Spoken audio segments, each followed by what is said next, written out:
shut the season down. I would say it's still unlikely that they play. Players and parents are up in arms.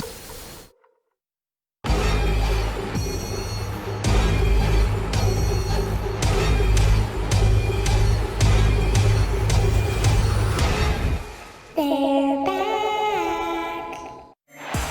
Fields to Olave, trying the right side. Barrels his way in. Jumps into the end zone. Touchdown, Iowa. Sack by Wisconsin. Catch me. Clifford over the middle. Got it. Big Ten football is back.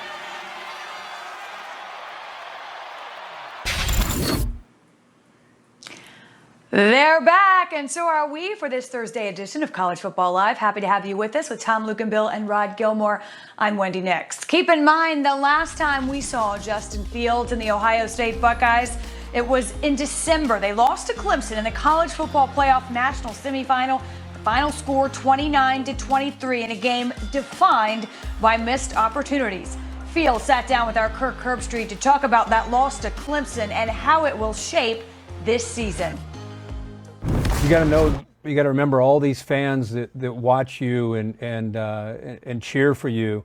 The last time they saw you and your teammates in a uniform was one of the great games of the year. I mean, it came down. There were some controversial calls, but it came down where you had the ball in your hands and a miscommunication with Chris Olave, and it ends up being an interception.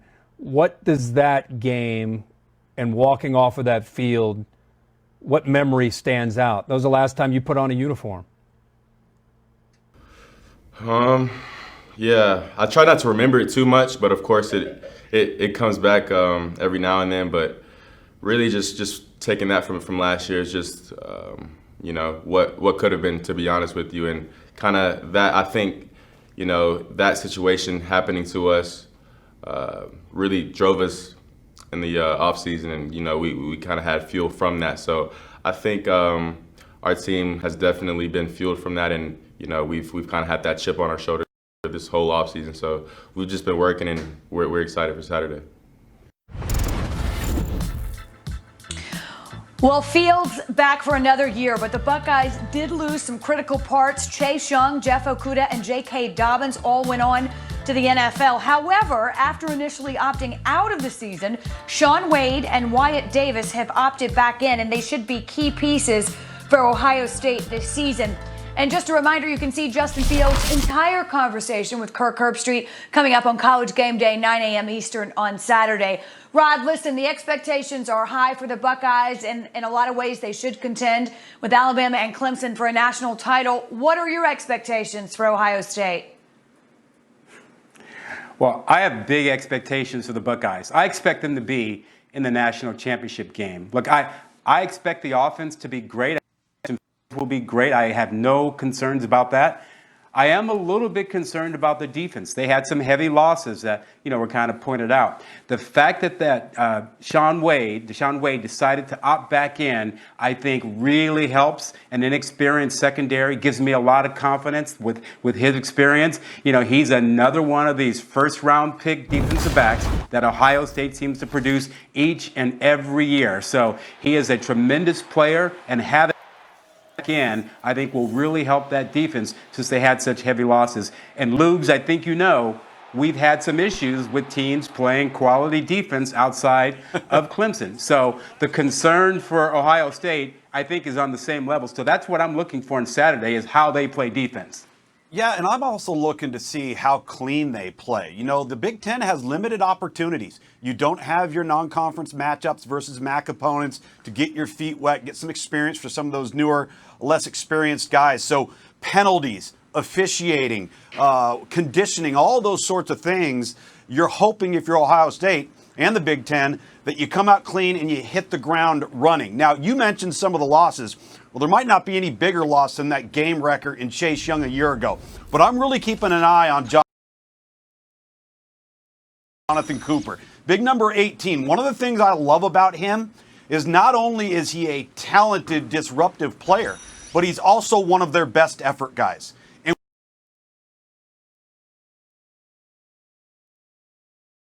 at Ohio State that has become one that is epic in terms of the lineage over the last decade of guys playing on the edge. So I don't question the depth at Ohio State. I don't think you do either, Rod. But we're going to see less experienced guys. Doesn't mean they're less talented. Now have their opportunity to make their own name. And again, keep in mind, the Big Ten trying to play 8 games in 8 weeks, guys. They start this weekend, and mark your calendars. There are some notable games. It's not just Ohio State. Starting next week, the Buckeyes, though, will travel to Penn State. Huge game that has the highest pregame matchup quality of any this season, according to ESPN's FPI.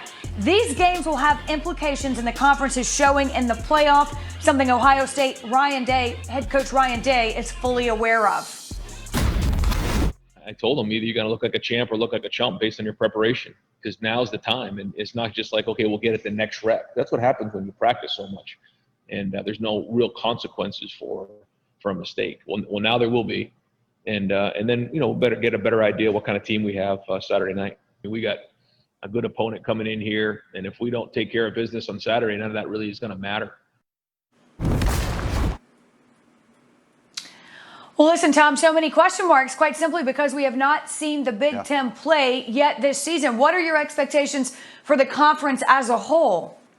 I think a lot of this is going to depend on how these teams have prepared. You just heard Ryan Day talking about, you practice. Well, they've practiced so much that maybe you've practiced too much. And I bet you Ryan Day and the rest of the conference and the head coaches have called around to other coaches who've been playing the last 4 to 5 weeks and have had to either take time off due to COVID or limit their time on the field. We know what Ken Niumatalolo chose to do, which backfired on him in the opener in a big loss to BYU. So I think a lot of the team's fortunes going forward are going to be, how did they choose to navigate leading up to this point? How much contact, how much physicality, how much time off, so that you don't overwork your guys, because there's really no recipe for this, Rod. This is uncharted waters for the Big Ten. Yeah, Lugs, I think you have to be concerned about defense in the conference. I mean, we've seen pretty much awful defense across the country, including in the which have defense as their calling card. Week in and week out, we've seen problems. Now, is that related to the pandemic, a loss of spring practice, being afraid not to have as much contact and go live in practice? So what have the Big Ten coaches learned since they've had this extra time to watch other teams play and to sort of prepare? Will we see better defense from the Big Ten opening weekend? Or were they on the safer side because of the concerns about injury, because of depth? I don't know, but I think that's a real thing worth watching, is what kind of defensive play we get out of the Big Ten, because it's been less than impressive in every other conference. Yeah. No question. Probably what you would expect, with not the same kind of preseason that we're accustomed to. By the way, Ohio State has won at least a share of the Big Ten title 10 out of the last 15 seasons. They'll try to make it one more when they kick off on Saturday. Still to come on College Football Live, Jim Harbaugh's Wolverines drew another top 25 team in Minnesota for their season opener. Find out what's unique about this particular Michigan squad. And Rod introduced you to the Gophers' dynamic Rashad Bateman and tells you what makes him one of the best wideouts in the country. College Football Live is presented by Dr. Pepper, the official drink of Fansville.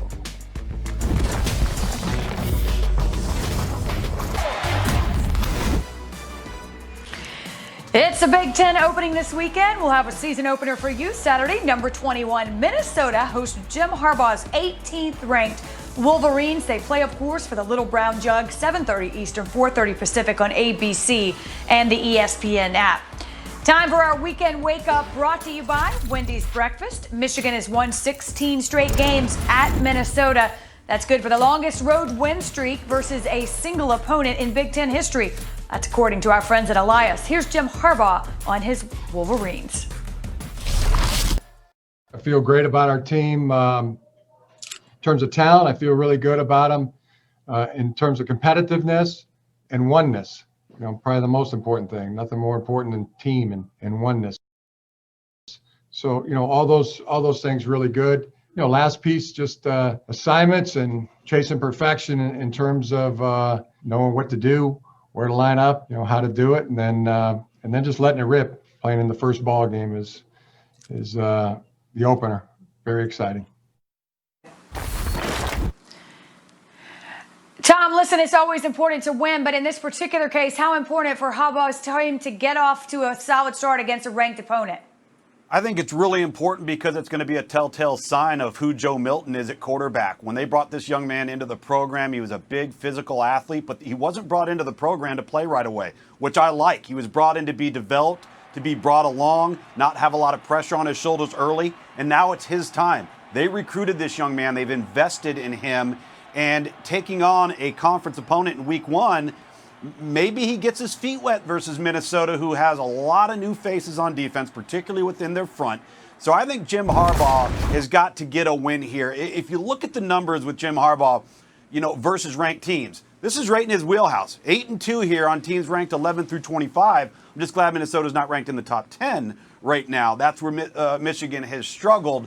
But it's very important, in my opinion. It's important for the confidence of the quarterback and the offense to feel like, okay, maybe we've really hit on a guy here and we can take the next step with a long-term solution at quarterback. Rod, listen, Rashad Bateman, the Minnesota wideout, one of those Big Ten players who opted out, then decided, no, I'm going to play, opted back in. What makes him so dynamic? I'm so glad he opted back in. He is one of my favorite players, and he has all the skills that you want in a wide receiver. And, you can really just start right off the bat by looking at his ability to run routes, whether the defensive back is off or in press coverage. He doesn't even let the defensive back touch him. He gets separation, and then he gets down the field in a hurry. That is a great release, and he does that all the time. Here, watch his hands. If the ball is anywhere near him, he's going up and he's getting it. A 50-50 ball is like 80-20 because he's going to come down with it. Just outstanding leaping ability to go along with that. Watch him here run after the catch against a pretty good Auburn defense. Can make guys miss, has an explosive first step. I don't know how fast he is. He may not be a 4.4, 4.3 speed burner, but he runs well enough. And look, Luke, I could have pulled any one of 50 clips. He's incredibly consistent. You talk about beating press coverage, beating man coverage, sharp breaks, getting separation out, great hands. He's got all of that stuff, and he's a tough, tough player. So I like him an awful lot. I'm not sure he's the top receiver in the class, but he's a first-round pick. He may have the best overall ball skills and hands in the class. And all the little athletic traits that you referenced right there, there's a lot of 5'11", 5'10" guys that can do those things. There are very few big targets that can do those things. So in that regard, he reminds me of Keenan Allen. And you saw the ball where he went over the defender to secure the ball. I think he's even better when he's elevated in the air and his hands are extended above his head. He's one of those guys that when his feet leave the ground can adjust to errant throws. The quarterback doesn't have to be perfect with him. And so it gives Tanner Morgan a tremendous amount of confidence. Even if he's not open, he's really open. He has incredible body control. You've seen it a few times. He does. Well, the comparison to Keenan Allen is not too shabby. That's a pretty good company to keep. College Game Day, by the way, will be in Minneapolis for that game as well. Again, the Big Ten, 8 games in 8 weeks starting this season. Let's take a look at some of these other Big Ten games and what we should be watching for. Tom, I'll start with you. Illinois and Wisconsin. Well, listen, you're going to get a first look at Graham Mertz, a highly touted kid, the quarterback at Wisconsin. Jack Cohn out. I think it's going to be a fun time for the Badgers. He's really athletic, gives them maybe something that Jack Cohn didn't give them, and now it's his time to shine. All right, Rod, 8th ranked Penn State on the road at Indiana on Saturday. All eyes on quarterback Sean Clifford, his second year as a starter. He should be much better than last year, improve on the 23 touchdown passes, 59% completion percentage. But Penn State be on upset alert. Indiana can throw the football and they can score. They have their quarterback, Michael Penix, back this year. All right, you heard it here. Tom, Maryland at Northwestern. Well, that guy right there, Mike Locksley, keeping things really close to the vest, will not announce a starting quarterback yet. He's right up against game day. It's Talia Tungavailoa, the Alabama transfer, or Lance Legendry. It's come down to those two. They return almost their entire offensive line is back, and they've got really skilled weapons around whoever the quarterback's going to be. And you might recognize that surname. You're right. It's to his brother, Rod, Iowa at Purdue. Listen, I'm glad that Rondale Moore is back, but come on, let Jeff Brom coach. Let him coach the Boilermakers. He tested positive for COVID-19. He's in isolation. There's an NCAA rule that prohibits remote communication, so he's appealed for the right to do that. Let him use the phone. Let him talk to his coaching staff. We're in a pandemic. Come on. Hey, we've all learned to be flexible. Let's get it done. Up next, we crunch the numbers on the top teams in the Big Ten, and we'll debate the likelihood that the conference sends not one but two teams to the college football playoff. Let's take a look at our Dr. Pepper Championship Drive Game of the Week preview. Number 9 Cincinnati travels to number 16 SMU. A game of the last two unbeaten teams in the American Athletic Conference. That's Saturday at 9 Eastern on ESPN2. Cincinnati is ranked in the top 10 of the AP poll for the second time in program history. Entering this week, no conference has a better chance to have a team in the college football playoff than the Big Ten. That's according to our all-state playoff predictor. In fact, they have already a 1 in 3 chance to get multiple teams in. Our Brad Edwards crunched the numbers on the top teams in the Big Ten.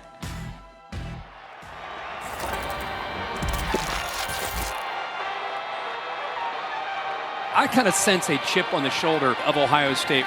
Ohio State comes from behind to win their 38th Big Ten championship. Ohio State has won the last 3 Big Ten titles, but it's been ruling the league for much longer than that.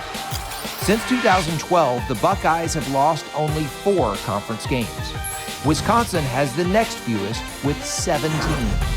So it's no surprise that OSU is a solid favorite to win the league again. FPI pegs the Buckeyes as the nation's best team, on the strength of what is projected to be the nation's best offense. To the 10, to the 5, touchdown, Penn State! But FBI also projects Penn State as the 6th best team in the country, making Ohio State's Halloween trip to Beaver Stadium the most important remaining game of the college football regular season from a playoff perspective. The Big Ten believes they have at least 1, maybe 2 teams that can contend for the playoff. The other challenger to the Buckeyes is expected to be Wisconsin, potentially in the Big Ten title game. The rest of the league isn't given much of a chance. For Michigan, that's quite a change from a year ago. So it seems like a 3-team race with a clear-cut frontrunner.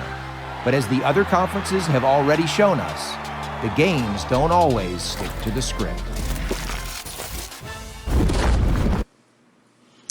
Isn't that the truth, Tom? What's the likelihood, in your opinion, that the Big Ten sends 2 schools to the college football playoff?